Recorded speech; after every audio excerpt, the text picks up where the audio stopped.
Hello everyone, today we're going to be making Colombian arepas. So those are little thick like tortillas that have cheese in them.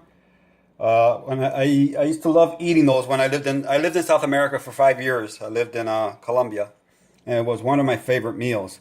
One day playing around trying to get something vegan with somewhat of a similar taste to it, I started playing around and I came up with this recipe, and I hope you guys try it and enjoy it as much as I do. You're gonna need Masarepa. That's the one, this one here. Okay, you're gonna need a cup of this. If you can't find this, there's another brand called Pan, P like in Paul, A like in Apple, N like in Nancy. It's a yellow bag, but this stuff is pretty much available at any Latino market, or you can get it at most of the large supermarkets. You'll be able to find it. Anyway, you're gonna need a cup of this flour. Cornmeal, I should say. It's not flour. So, a cup of that. You're going to need, if you don't want to use plant milk, I'm going to use this. Unsweetened. It can't be sweetened. Unsweetened soy milk. You're going to need a cup and an eighth. 1/8 cup. If you don't want to use the plant milk, go right ahead and use water. All right. So you're gonna need, I couldn't find Miyokos, so I got the Daya, or any Follow Your Heart, any type of plant-based cheese. You're gonna need a half a cup of the cheese, half a cup. Okay, and this makes 4 arepas. You're gonna need a teaspoon of salt.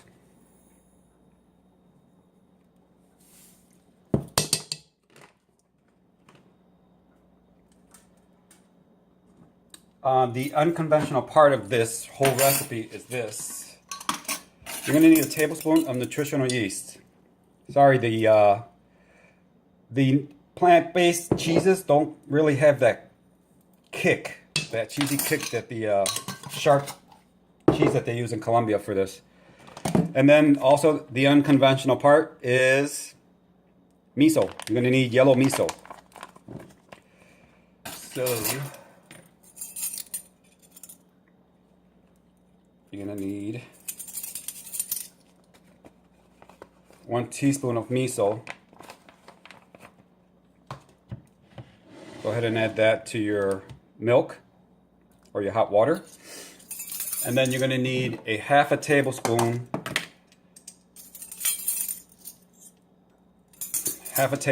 of vegan butter.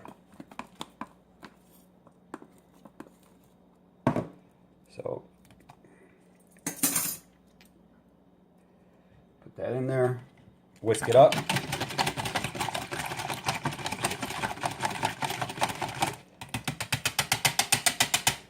And you're going to warm this up. In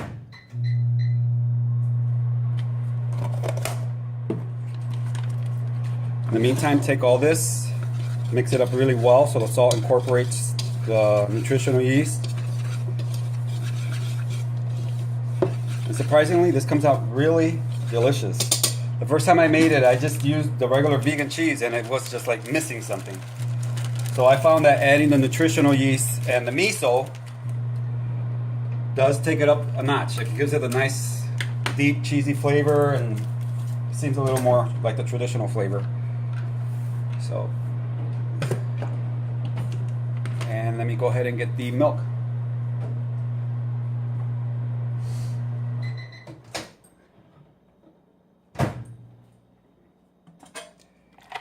It doesn't have to be super hot. You just want to melt it.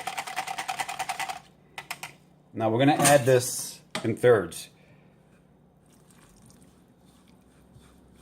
because it all depends on the cornmeal. Sometimes the cornmeal absorbs a lot of liquid, sometimes it doesn't.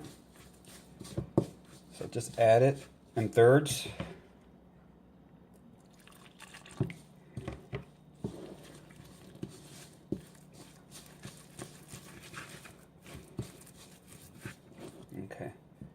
Now there's no better tool than your hand. So my hand is nicely washed, so you want a nice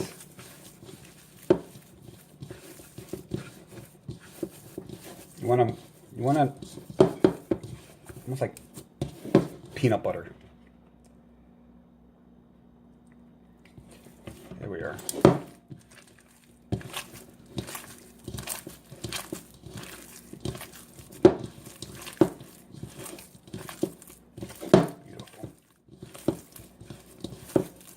A little bit more. I like it a little moist because it has to it has to cook on the griddle for a good 5 minutes on each side, so it needs quite a bit of moisture. If not, your arepa will crack. It'll be really dry. You want something moist. See?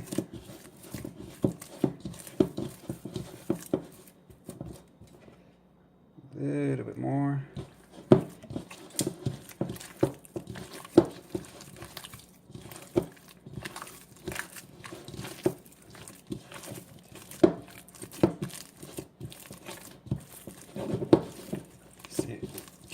Keeps sucking up the liquid. So just a little bit more. So I think it's going to take a whole cup, not the cup and an eighth. But anyway, prepare the cup and an eighth because you never know if you're going to need it all or not.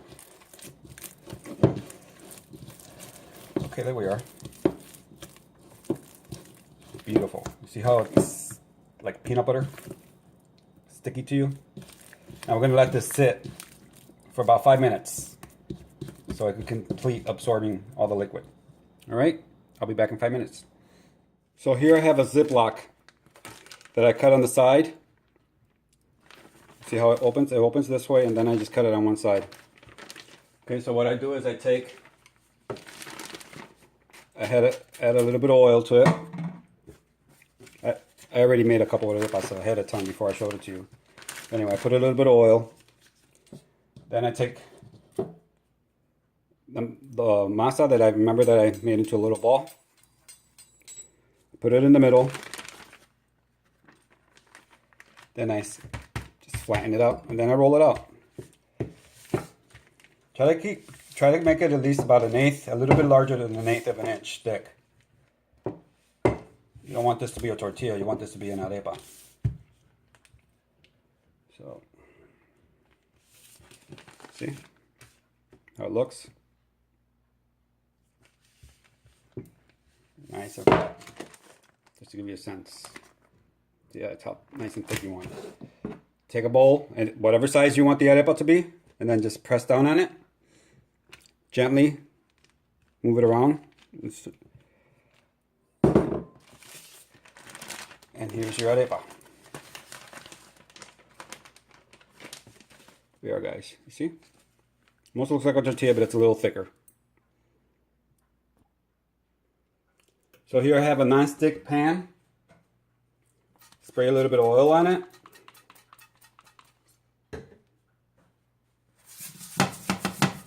Here. Lay your arepa on there.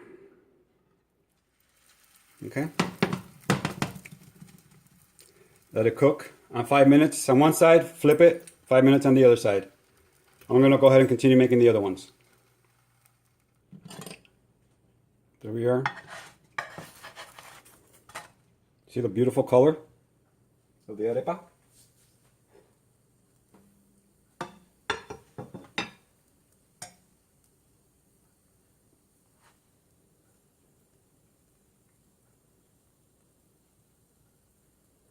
I'm going to go ahead and let it sit for a couple minutes before you bite into it. Look at it, guys.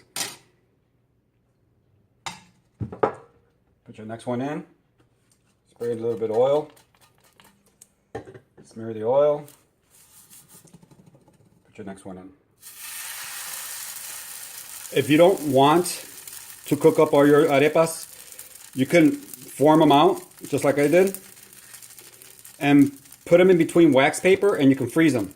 And then whenever you want a quick meal, you can just pop them out of the freezer, like that, frozen. You don't have to thaw them out. Put them on a nice pan, and just let them cook through. So this is what it looks like when they're done. Nice thick. This goes well with stewed beans. It goes well with a side of sausage or steak, seitan steak with a nice sauce. Or what they call ahogados, which I'll share that sauce with you. It's like a tomato-based sauce, and they pour it over. So this is what it looks like. See? Nice and chunks of gooey cheese inside. Nice and thick. And absolutely delicious, guys. So here we are, the arepas. The Colombian arepas with cheese, topped off with some butter, some vegan butter. Guys, I hope you guys try this out. These arepas are very delicious. So, de mi casa a tu casa, con mucho amor. Hope you try this out, and thanks for tuning in. And as always, veg on, my friends. Take care.